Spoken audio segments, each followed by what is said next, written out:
చాకోయిని చెప్పండి. Choco sir, నేను బాలుని, కొచ్చిన్ నుంచి. అది కొంచెం సహాయం ఆశిస్తున్నాం మీ నుంచి. డిపార్ట్మెంట్ కి సంబంధించిన విషయమే, రిస్క్ ఏ ఉండదు. రిస్క్ ఉన్నా సరే చేసేద్దాం, దానికంటూ మనుషులున్నారు. అలాగే, థ్యాంక్ యూ. ఓకే.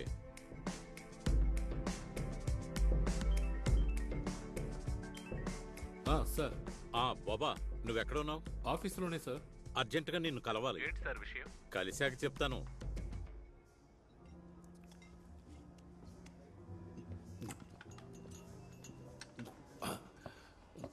హలో, ఇలాంటిదే ఒకటి పార్సల్. ఒకటి కాదు, 2 పార్సల్ చేయించాయి. ఏమన్నారు సార్? నెలకు సరిపోయేట్టు ఒకేసారి ఆర్డర్ చేయొచ్చు కదా. అదేం వద్దు సార్. నిజం చెప్తున్నాను సార్, ఎంత రుచిగా ఉన్న ఫుడ్ని నా జీవితంలో ఎంతవరకు తినలేదు సార్. మీ సెలక్షన్ ఉందే, సూపర్ గా ఉంది సార్. ఇవాళ నేను చాలా హ్యాపీ సార్. కారణం, ఎన్నో ఏళ్లుగా నేను సార్ అని పిలుస్తున్న సార్ తన పాకెట్ లోంచి డబ్బులు తీసి నన్ను తృప్తి పరచాలనుకోవడం, సంతోషంతో నా మనసు పొంగిపోతుంది సార్. నువ్వు పీకల దాకా తినడానికి కాదురా నిన్ను ఇక్కడికి తీసుకొచ్చింది. విషయం చెప్పరా. ఏ విషయం? నేను ఫోన్ చేసినప్పుడు చెప్పానుగా, జోస్మోన్ హ్యాండిల్ చేసిన ముఖ్యమైన కేసుల గురించి. ఓ అదే, అదొక ఇసుక మాఫియా వాళ్ళ కేసు. తర్వాత ఎవరో జర్నలిస్ట్ ని ఊరేసి చంపిన కేసు, అంతే సార్. అరే అదేం కాదు, నువ్వు ఆ రోజు చెప్పావు కదా జోస్మోన్ కి ఎస్ఐ ఇక్బాల్ కి మధ్య ఏదో గొడవ ఉందని. ఓ అదే, అదొక పెద్ద మ్యాటర్ సార్. చుట్టుపక్కల డమాల్ డిమాల్ అని శబ్దాలు వస్తుంటే మేము ఏంటో అని వెళ్ళి చూసాం. నా ఉద్యోగం పోయినా సరే నేను నిన్ను వదలను రాస్కల్.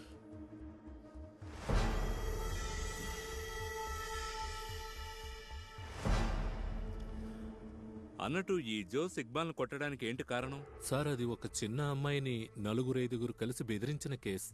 ఆ రోజు జోస్ గారు బిజీగా ఉండడం వల్ల ఇక్బాల్ సార్కి అప్పగించారు. ఇక్బాల్ గారు ఆ కేసును తొక్కుపెట్టి డబ్బులు సంపాదించుకున్నారు సార్. అది మాత్రమే కాకుండా సాక్ష్యాలు తారుమారు చేసి ఆ అమ్మాయి వాంగ్మూలాన్ని మార్చేశారు. ఇది తెలుసుకున్న జోస్ గారు ఆయన్ని కొట్టారు. పగపట్టిన నాగుపాము లాంటి వారు sir Iqbal sir. Sir, retired DGP కృష్ణనుని గారు రాసిన ఒక బుక్ ఉంది, పోలీసుల్లో క్రిమినల్. అందులో చెప్పారు ఆయన పోలీసులకి కిరాయి హంతకులకి మధ్య ఉన్న సంబంధం గురించి. ఎవరూ ముందుకు రాకుండా నేను చెప్తాను సార్, ఇక్బాల్ సరే రౌడీల్ని అరేంజ్ చేసి బండితో గుద్దించి చంపేశారని.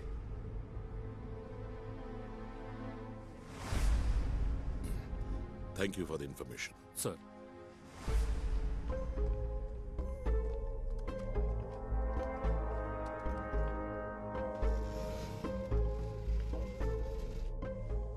ఆ ఇక్బాల్ ని విచారణ చేద్దాం సార్.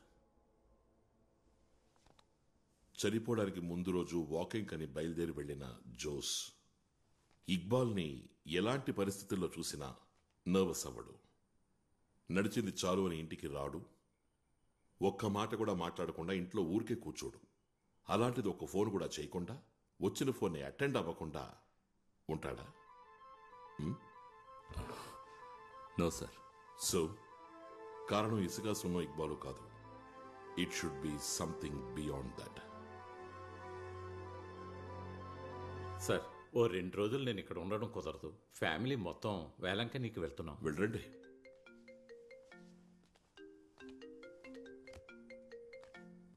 సార్, అలాగే సార్. చెప్తాను సార్. వస్తున్నాను సార్.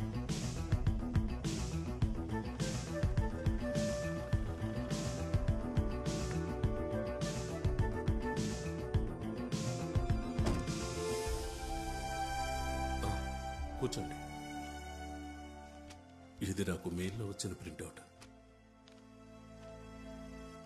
మీరే మా మేనమావ గారైన మినిస్టర్ సంపత్ మరణానికి కారకులని నాకు బాగా తెలుసు. మీకు చేయూతనిస్తూ అండగా ఉన్న మా మేనమావని కుట్ర చేసి చంపేశారు. దాని వెనుక జరిగిన మరణాలన్నీ ఆ నిజాన్ని కప్పిపుచ్చడానికే. చట్టం విడిచిపెట్టినా నేను మాత్రం మిమ్మల్ని వదలను. అల్లా విధించాల్సిన శిక్షని మేం విధిస్తాం. ఇది ఫేక్ సార్, 100% ఫేక్.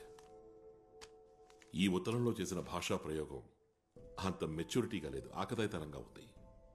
ఇది కేవలం మిమ్మల్ని భయపెట్టడం కోసం ఎవరో చిన్నపిల్లలు చేస్తుంటారు. ఆ సమ్మతికి ఇలాంటి మెయిల్ వచ్చింది. అదేమంటే ఆయన మరణ వార్త. విచారిస్తే ఎవరో చంపారని తెలిసిందే.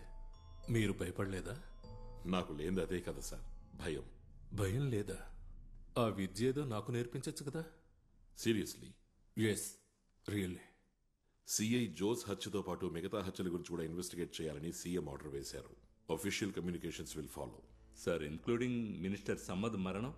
ఎస్, ఇంక్లూడింగ్ మినిస్టర్ సమ్మద్ మరణం. అంతా ఒకే గందరగోళంగా ఉంది సార్. ఎందుకని? సార్, ఒక ఫ్లైట్లో అంతమంది ప్యాసింజర్స్ మధ్యన, అది ఒక డాక్టర్ సమక్షంలో మినిస్టర్ మరణం సహజమైందని ఆలోచన కూడా రావట్లేదు సార్. సార్, ఈ మినిస్టర్ గారి staff still missing. Doctor Venu పైనుంచి పడి చనిపోయారని అనుకుందాం. But journalist Bhasuran, CA Josemon, no doubt sir, 2 మర్డర్సే. సార్, ఒక జర్నలిస్ట్ ని, ఎస్పెషల్లీ ఒక పోలీసునే హత్య చేశారు. ఇవి సాధారణ వ్యక్తి చేసినవి కావు. అవి చేయడానికి అసాధారణమైన గట్స్ ఉండాలి. సో అసాధారణ వ్యక్తే ఈ హత్యలు చేసుండాలి. అన్నిటికంటే ముఖ్యమైనది, ఈ మరణాలకు మధ్య ఎలాంటి సంబంధం ఉంది? I'm confused. డిసెంబర్ 20వ తారీఖు ఉదయం 5 గంటల నుండి 5:20 లోపు, అంటే జోస్ చనిపోవడానికి ముందు రోజు ఉదయం వాకింగ్ అని వెళ్లిన అతను ఏదైనా చూసుండాలి, ఏదైనా వినుండాలి, ఏదైనా తెలుసుకుని ఉండాలి. అందులో ఉంది నువ్వు చెప్పిన అసాధారణ వ్యక్తి యొక్క క్లూ. ఆ 20 నిమిషాల్లో ఉంది నీకొచ్చినటువంటి సందేహాలకు, కన్ఫ్యూషన్స్ కి సమాధానం. సార్, ఇవన్నీ తెలుసుకోవడానికి జోస్మాన్ బతికిలేడు. ఎవరా అసాధారణ వ్యక్తి? శూన్యం నుండి వెతకడం మొదలెట్టాలి.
అన్నా ఇదిగో.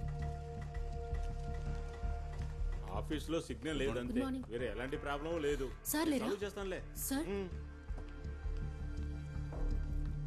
నేను Well, రాజేష్, ఆ ఫైల్స్ అన్ని సార్ట్అవుట్ చేసి పెట్టు. సార్ అరే, ఏంటి శారీలో వచ్చావు? నేను ఒక పెళ్లికి వస్తున్నాను. ఓ. సార్ మీతో ఒక విషయం చెప్పాలి. చెప్పు. పచ్చి అబద్ధం సార్. ఆ రోజు అడ్వకేట్ ప్రతిభ చెప్పింది. ఆవిడ సీనియర్ ఈ రోజు నేను వెళ్ళిన పెళ్లికి వచ్చారు. క్యాజువల్ గా మేము మాట్లాడుకుంటున్నప్పుడు జోస్ గారి కేసు జూనియర్ కి అప్పగించిన విషయం క్లారిఫై చేశారు. నేను ప్రతిభకి కేసు అప్పగించానా? నాకు రాని కేసు నేనే అప్పగిస్తాను? Nonsense. Why is Prathibha misusing my name? He was shocked. అటువంటి కేసే ఆయన దగ్గరికి రాలేదట.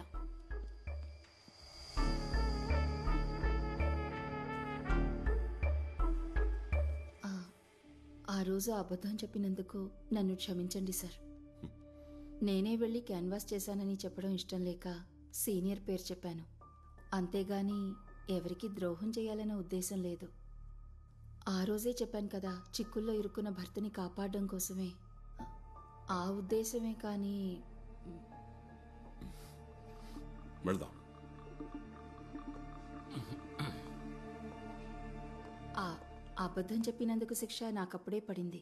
సీనియర్ పిలిచి లెఫ్ట్ అండ్ రైట్ ఫైర్ అయ్యాడు, ఆయన పేరు మిస్యూజ్ చేశానని. ఈ లాయర్ మళ్ళీ అబద్ధం చెప్తున్నట్టు అనిపిస్తోంది సార్. నిజం మాత్రమే చెప్పండి అని మనం ఆవిడని అడగలేదు కదా.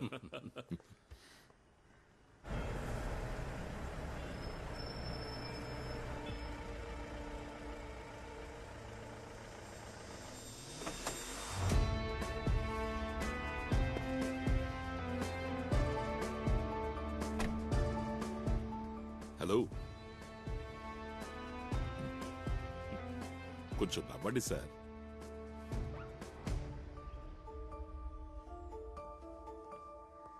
నేను చౌకోని. మన ఇద్దరి మధ్య ఆల్రెడీ పరిచయం ఉంది కదా.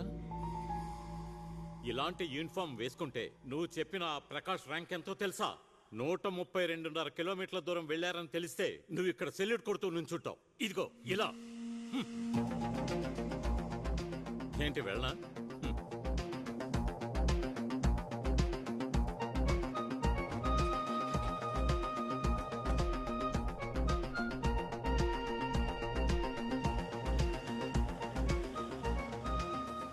వాళ్ళు ఇక్కడికి ఇప్పుడు ఎందుకు వచ్చారు?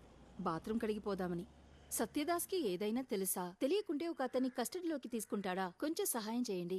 ఏమీ తెలీదంటే ఒప్పుకోవాలి కదా. కంపల్ చేసినప్పుడు ఏదేదో మాట్లాడాల్సి వచ్చింది. నేను అప్పుడే చెప్పాను కదండి, సిబిఐ ఈ కేసు ఖచ్చితంగా ఓడిపోతుంది. అల్లొద్దు, కట్టు కథలు అల్లొద్దు. హలో. Hello sir. చెప్పు బాబు. ఎక్కడున్నారు సార్? నేను ఆఫీస్లో ఉన్నాను రా. తిరువనంతపురంలో కాదు, కొచ్చి సిబిఐ ఆఫీస్లో. సార్, ఒక ముఖ్యమైన విషయం చెప్పాలి. నువ్వు ఇక్కడికి వచ్చే ఆఫీస్కి. ప్రస్తుతానికి టీ తాగు. ఇప్పుడు చెప్పు. సార్, మహిళా పోలీస్ స్టేషన్లో నాకు ఒక ఫ్రెండ్ ఉంది. తనే నాకు ఈ విషయం చెప్పింది. ఏంటది? జోసార్ చనిపోయిన 2-3 రోజుల తర్వాతే ఆ అమ్మాయి ఇక్కడికి వచ్చింది. ఏం చెప్పింది? ఏం చెప్పలేదు. వెంటనే ఎస్ఐ సత్యదాస్ గారి దగ్గరికి పంపించింది. ఇన్ఫార్మ్ చేస్తే డబ్బిస్తారు కదా అని అడగడానికి వచ్చింది. ఎస్ఐ ఆ పిల్లని లాకప్ లో వేయమని చెప్పింది. తను భయపడిపోయింది. ఎవరా అమ్మాయి? న్యూస్ పేపర్లు వేసే అమ్మాయట.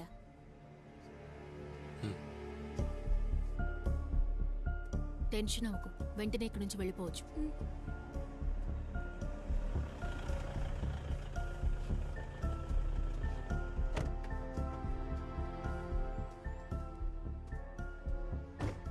సార్, అపరాజిత. అపరాజిత? అవును సార్. అపరాజిత, ఆ రోజు నువ్వు చూసిన వ్యక్తి నీకు గుర్తున్నాడా? లేదు సార్, ఒక నీడలా కనిపించాడు. ఆ కిటికీలోంచి అతను నిన్ను చూశాడా? చూశాడు సార్. నన్ను చూడగానే పక్కకి వెళ్లి లైట్ ఆఫ్ చేశాడు.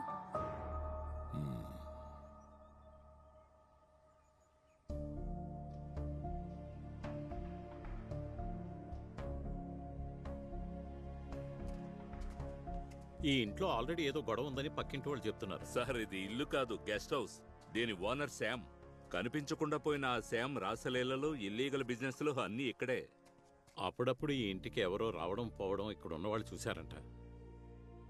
సార్, ఈ అమ్మాయి ఇచ్చే స్టేట్మెంటే సత్యదాస్ ఎవిడెన్స్ శామ్ను అరెస్ట్ చేయడానికి. థ్యాంక్స్. ఇక నువ్వు వెళ్ళొచ్చు. తను డ్రాప్ చేయి. Okay sir. దియా, సార్. ఆ అమ్మాయికి ఒక మంచి డ్రెస్ కొని. Okay sir. అపరాజిత చూసింది శామ్నే అయి ఉంటుంది. బట్ ఆ ముందు రోజు జోస్ కూడా చూసింది శామ్ అయి ఉంటాడా? లేదని నేను చెప్తున్నా. ఒకవేళ శామ్నే చూసినా జోస్ అప్సెట్ అవ్వడు, నర్వస్ అవ్వడు. ఏమంటావు? లేదు సార్. ఏదేవైనా మనకి సంబంధించినంత వరకు Sam is a very important person now. వాడిని పట్టుకోవాలి. సార్, ఒక లుక్అవుట్ నోటీస్ ఇస్తేను? ఏం చేసైనా సరే. సార్.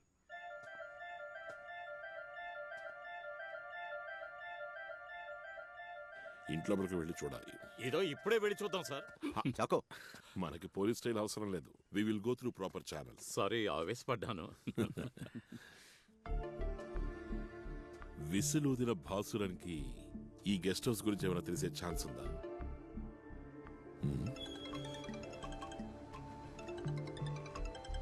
హలో దయా. 2 విషయాలున్నాయి. ఒకటి, బాసురన్ ఇంటిని పరిశోధించాలి. మరొకటి, బాసురన్తో పరిచయం ఉన్న ఎవరో ఒకరితో మనం మాట్లాడాలి. ముందు ఎవరన్నా దొరకని చూద్దాం. ఆయన ఫోటోని వేరే స్టేట్లకు కూడా పంపించాం. ఎక్కడి నుంచి భయపడే విధమైన న్యూస్ రాలేదు. అంటే ఆయన ఎక్కడో బతికే ఉన్నాడు. Point number 5. Calling from Ravan number 5. కున్నంజిరిలో ఒక యాక్సిడెంట్ జరిగింది. మనిషి అన్రెస్పాన్సివ్. మెసేజ్ క్లియరే కదా? క్లియర్ సార్, క్లియరే సార్. ఏ రాజీవ్, శశిని బండి తీమని చెప్పు. ఏ బాబు రా, నువ్వు రా.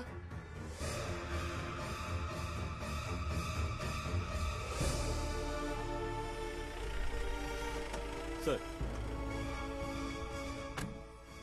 లోకల్ వాళ్ళు ఇన్ఫార్మ్ చేశారు సార్. ఇన్క్వెస్ట్ ఫార్మాలిటీస్ డిలే చేయకండి. రాసుకో.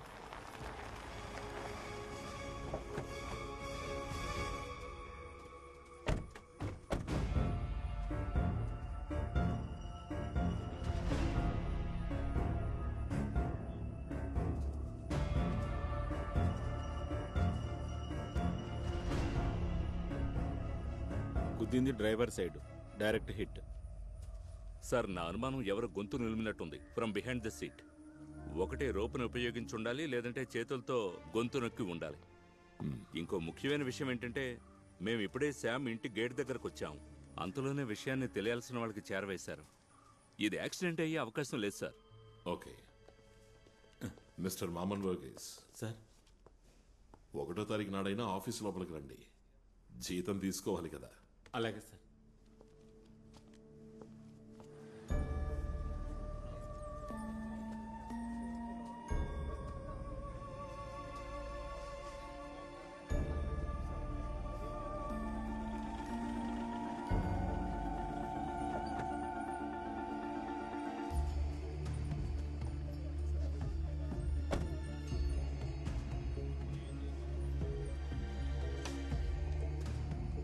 సార్ మీకోసమే వెయిట్ చేస్తున్నారు. శామ్కి ఇంతకు ముందు 2 సార్లు హార్ట్ అటాక్ వచ్చినట్టు తెలుస్తోంది. ఇప్పుడు కూడా కార్ డ్రైవింగ్ చేస్తుండగా ఒక మ్యాసివ్ అటాక్, అందువల్లే కార్ చెట్టు గుద్దుకుంది. ప్రైమ్ ఫేస్ లో మీరు అనుమానించినట్టుగా స్ట్రాంగులేషన్ మార్క్స్ కానీ ఇంటర్నల్ డ్యామేజ్ కానీ ఏం లేవు. If you are not convinced, ఒక రిక్వెస్ట్ రాసిస్తే బాగుంటుంది. We can return the body for repostmortem. Thank you. Sam guest house ను సార్ చెక్ చేయాలి. Get a warrant. సార్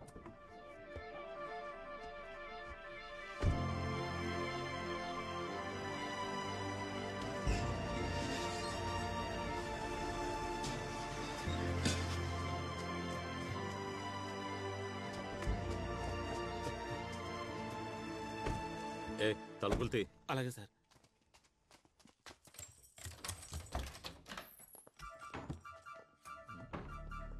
ఎన్నేళ్ళైంది నువ్వు శామ్ దగ్గర డ్రైవర్గా చేరి? సార్ 10 ఏళ్ళు అయింది సార్.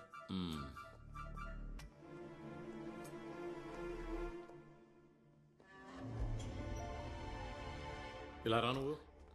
సార్ అదేంటి? సార్ అక్కడ ఒక కెమెరా ఉండేది సార్. ఎవరైనా వచ్చినప్పుడు సీసీటీవీ. అదే ఆ కెమెరా ఏది? సార్ అది